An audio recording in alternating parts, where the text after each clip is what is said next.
Breaking news చూస్తున్నాము. జనసేన అధినేత పవన్ కళ్యాణ్ పార్టీలోని కీలక నేతలతో సమావేశమయ్యారు. ఎమ్మెల్యేలు, ఎంపీలు, అదేవిధంగా మహిళా నాయకులకు ప్రాధాన్యత ఇస్తూ ఆయన చర్చ జరిపారు. మొత్తానికైతే పార్టీని సంస్థాగతంగా బలోపేతం చేసే విధంగా వ్యూహాలు రచించనున్నారు. దీనికి సంబంధించి కసరత్తు ఎలా చేయాలి అనే దాని మీద దిశానిర్దేశం చేశారు.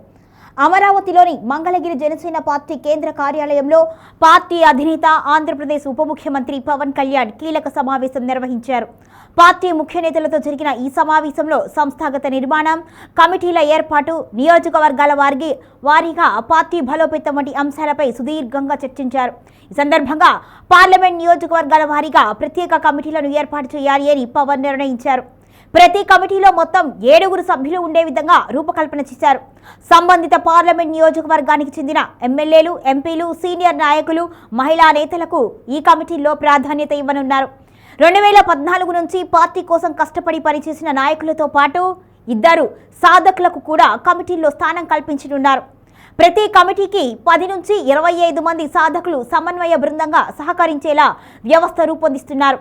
పార్లమెంటు నియోజకవర్గ పరిధిలోని అసెంబ్లీ నియోజకవర్గ కమిటీల్లో చోటు పొందుకునేందుకు నాయకులు, కార్యకర్తల నుంచి దరఖాస్తులు మరియు పత్రాలను ఈ కమిటీలు స్వీకరించనున్నాయి.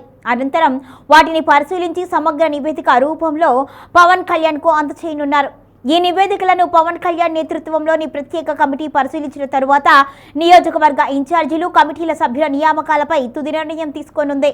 మొత్తం ప్రక్రియను 4 వారాల్లో పూర్తి చేసేలా కార్యాచరణ ప్రణాళిక సిద్ధం చేయాలని పవన్ కళ్యాణ్ పార్టీ నేతలకు ఆదేశించినట్టుగా సమాచారం.